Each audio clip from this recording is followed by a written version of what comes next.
Hey folks, I'm JC, and this channel is all about running great one-shot adventures and short campaigns. And if you've watched before, you know that I think that horror adventures make for some of the best types of one-shots. They're usually tightly written, they're dangerous, and generally nobody minds when their characters get killed, eaten, or go insane at the end. Vaesen, the RPG that's all about 19th century Nordic folklore horror, is one of my favorite horror games.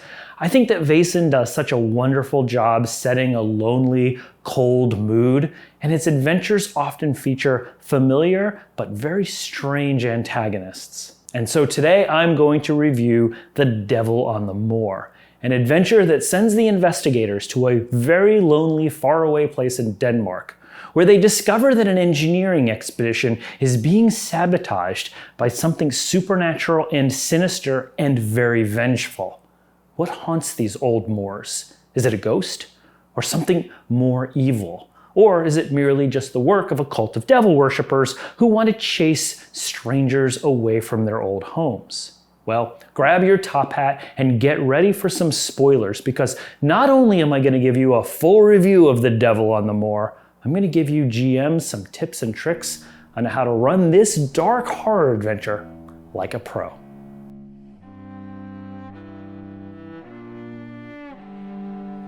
The Devil on the Moor is written by Andreas Markland. You can find it in Vaesen's Seasons of Mystery supplement. The adventure runs about 20 pages, and while it's more expansive than many other Vaesen adventures, you can likely still run this adventure in just a single 4-hour session. The setup of the adventure is this. An engineer named Preben Rasmussen writes the investigators with a problem. His company, the Moorland Society, is in the process of draining the bogs in a gloomy part of Denmark called Grimsted Ling. But Rasmussen and his engineers are having some serious problems, and unusual events are plaguing his company.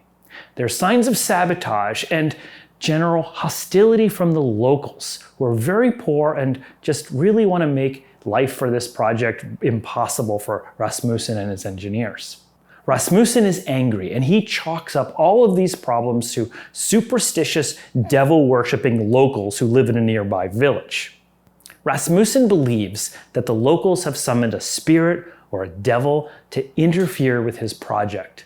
He got this idea by reading the works of a now deceased priest, Gabriel Sandeman, who was a local occultist and expert on this area of Denmark. Why, yes, I am a man of science and a famous engineer. So you can imagine how surprised I was when I read this book and discovered that all of the locals are devil-worshipping heathens who are out to get me and summoned a spirit to destroy all my work. As a man of science, I was shocked. So thinking that he's over his head, Rasmussen asks that the players meet him at Grimsted Ling and help him completely eradicate all of these supernatural problems. After a long journey, the PCs arrive at Grimsted Ling, and it's a desolate, depressing place with miles and miles of bogs and sparse forests surrounding them. To bring this odd place to life for my players, I really like to emphasize the fog and the musty smell of the place. Maybe it smells like peat and ashes with hints of wet dog. And if you really want to go overboard, which I did once, you can even buy a peat candle from Amazon that gives off that scent for your session. There are 4 main locations in this adventure: the local tavern, Rasmussen's engineering work camp, an old plague graveyard, and the village of Grimsted Hus, which is where those locals all live that Rasmussen believes are devil worshippers. The adventure lets the players freely rove between these locations, but I'll describe them in the way that I think most groups will hit them. At the tavern, where the PCs first arrive, the PCs will meet Rasmussen's assistant, who is panicked and overworked and tells them that there's been a horrifying new discovery that's been made in the camp, something new since Rasmussen originally wrote them the letter. And I'll get to that discovery in a minute.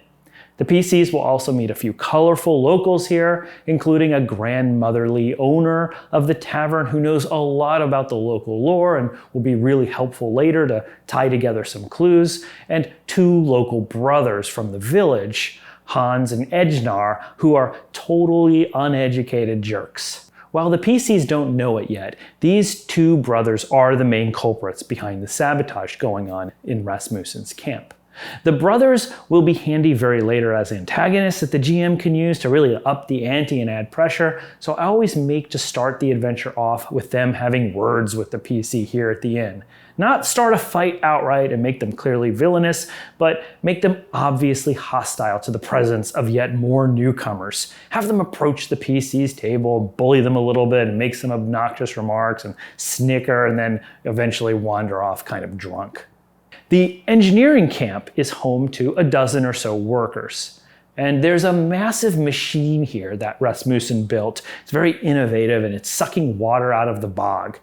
Now, hysterically, it actually doesn't seem to be working that well. Like, it's moving water from one place to the other, and there's a lot of chaos in the camp, and people are trying to fix this machine. And it's obvious that everyone here at this camp is just really stressed, and Rasmussen is just being an overbearing foreman here, just yelling at everybody. So the PCs will meet Rasmussen here, and he's excited to show the players two key things. First, he shows the players that his machine pulled out of the bogs the bones of an infant, which he seems to believe is proof that something supernatural is responsible for the sabotage that's been happening at his camp. Second, he shows them an old journal that he had found. It was written by that occultist Gabriel Sandeman, which outlines all of the devilry in this area of Denmark. Inside the journal, which he gives to the PCs to study, is a photograph of an unnamed young woman. Despite being an engineer who really should approach these things rationally, Rasmussen is missing some key clues. If the players investigate the area near the machine, they'll find evidence of mundane sabotage. Like, they'll find hammer blows on the machine and a knife nearby that maybe was cutting some belt or something like that. The knife belongs to someone in the village, but Rasmussen is oblivious to all of this, still firmly believing that there's something supernatural going on that's freaking out his workers at night and stopping his machine from working when really it should be. And there is something supernatural going on. The area is haunted by something called a myling, the unnamed one, who is the spirit of an abandoned, murdered infant. The myling's mother, Signe Andersdotter, the woman in that photograph, had a relationship with Gabriel Sandeman, that occultist who wrote the book. He was a very hard-headed priest who wrote that journal and really was biased and prejudiced against the entire people who live here. But when Sandeman refused to acknowledge the baby that Signe was going to have of his, the poor woman just panicked. She fled into the bogs to give birth, and she ended up drowning her infant in grief. And then she ended up freezing to death in the wilderness.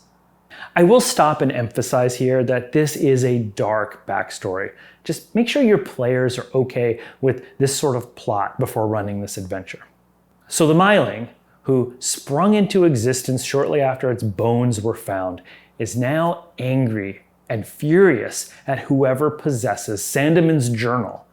Not knowing any better, the myling blames the owner of the journal on their mother's death. And so, the myling is terrorizing the area, but especially the player who's carrying the journal. And like all Vaesen adventures, the myling will escalate over the course of this adventure.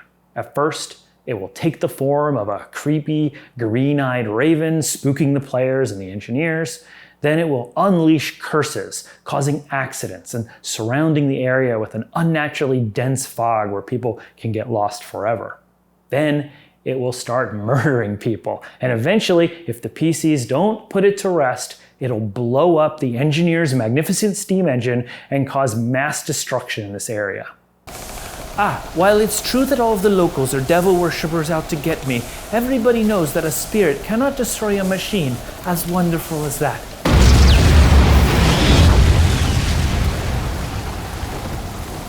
To stop the myling's vengeance, the PCs need only destroy Sandeman's journal, which the myling hates, and bury the myling's bones in its mother's grave. But this isn't as straightforward or easy as it sounds. The nearby plague cemetery, which was used not just to bury plague victims from 100 or so years ago, but also sinners, the excommunicated, and the damned, it mostly has unmarked graves. So the players will have to figure out which one belongs to the Myling's mother, Signe. To do this, they'll have to visit the nearby town of Grimstead Hus, the town of devil worshippers.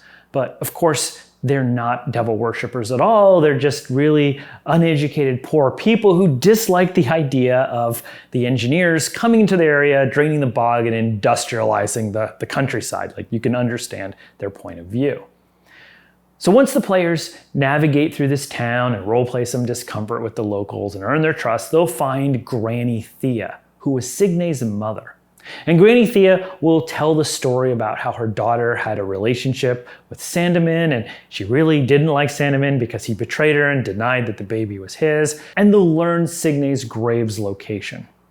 And Grimstead Hus, of course, is also home to those two nasty brothers, Hans and Edgener, who have already taken a dislike to both the PCs and the engineers, and they have a very angry sister who lives there, Jensine, who's somehow even worse and more violent than the brothers.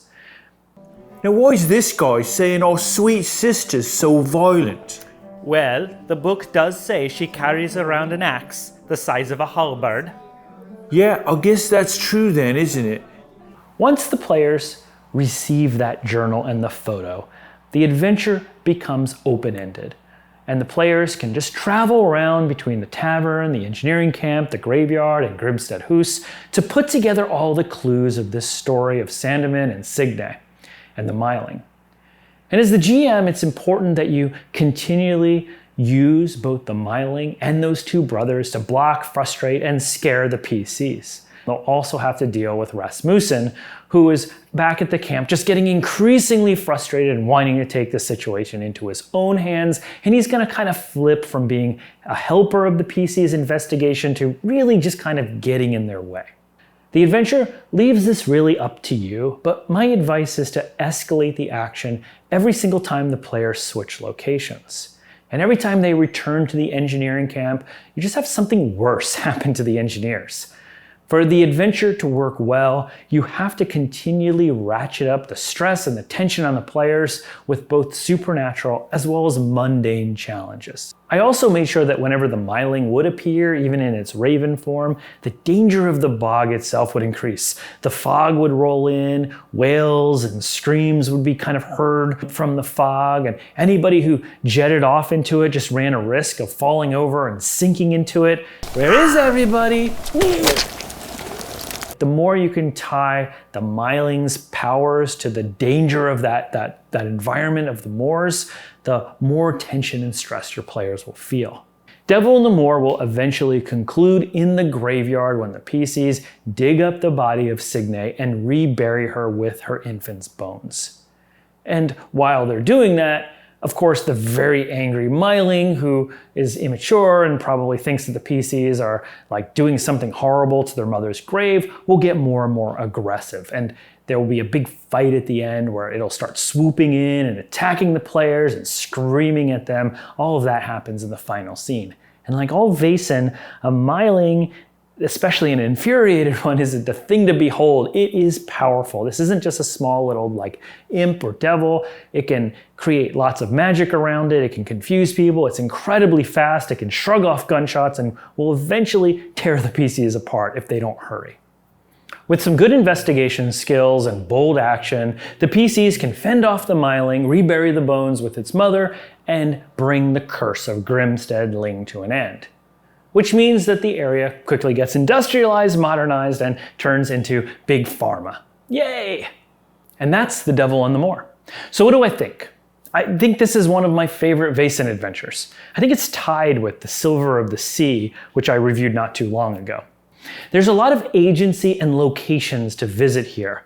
There's real personal horror in that Myling's very dark story. And it gives the GM plenty of tools to up the tension between the dangerous bog itself, the brothers, a very frustrated engineer, Rasmussen, and the Myling itself. There's just a lot of tools for the GM to use to antagonize the players as they rove around and assemble some pretty straightforward clues. I also like that while the story itself I find to be pretty interesting and sad and horrific, the investigation itself is fairly straightforward. You could run this with new players without a problem. There's just enough clues for them to figure out what's going on. There's not some elaborate, complicated chain of clues and investigation elements that the players have to piece together in order to figure out what's going on. New players will figure this all out easily enough. And if you do have a group of experienced role players and want to tweak the difficulty, you can easily take a cue from the Vaesen book, which mentions that Mylings usually need to be named before they are buried because they were born without names. And so you could make that a requirement here. And then you could add a whole subplot where maybe the players have to talk to the innkeeper who knows a lot about Mylings and local lore to remember that piece of information. And then maybe the players have to go talk to Granny Thea in Grimstead House to kind of ask for her blessing for whatever name they want to give the infant. Just adding that one element will add a lot of complexity and sophistication for more experienced role players. So if that describes your group, go ahead and give that a try. Really, the only potential hiccup in this adventure is that the players have to figure out that the Myling hates the bearer of the journal, and that the journal is really the target of the hatred, and therefore that book must get destroyed. When I played this adventure, my players, who were very smart, good at investigations, and they figured out the whole story and mystery, but they just didn't know to destroy the book. And eventually they kind of figured it out by accident. I think one of the players pulled out the book and lit it on fire to scare the Myling away, and that's how they destroyed it. So as a GM, you really just have to make sure you really target the owner of that journal along the way. Make sure that your players are clear who is holding the book, and then let them have it. I also like to give the holder of the journal nightmares and visions that tie into the supernatural scares to really give him the sense that that book has some infused horror in it, kind of like a Horcrux. Oh, we have to destroy this, not just read it. Well, now I feel stupid. In fact, if I were to run this adventure again, I would create a little prop, like go buy a small little old looking journal and fill it with the handouts that the adventure provides so that whoever is actually like holding it gets targeted. And this will give the players a little more clue as to what's going on with the Myling's vengeance. And by the way, if you're interested, I created a few more handouts for this adventure for the book, and I also created some portraits for some of the NPCs in the adventure that aren't depicted, and I'll post a link in the description below if you want to grab them. But other than that little jump in logic that the players have to make, which you can smooth out as a GM, if you're looking for a solid horror adventure, then I definitely think you should check out Devil on the Moor. Like I said before, I will emphasize that this is a fairly dark adventure, and I imagine it could be distressing to some players, so do make sure you know your group before you run it, or warn them in advance. If you enjoyed this video and want to see more Vaesen reviews, go ahead and like and subscribe and hit that bell icon. And if you've played Devil on the Moor, or maybe run it, I'd love to know what your experience was like. How did you use the Myling to terrorize the players? Or did your players have a problem discovering that they needed to destroy the book in order to kind of win the day? Let me know in the comments below.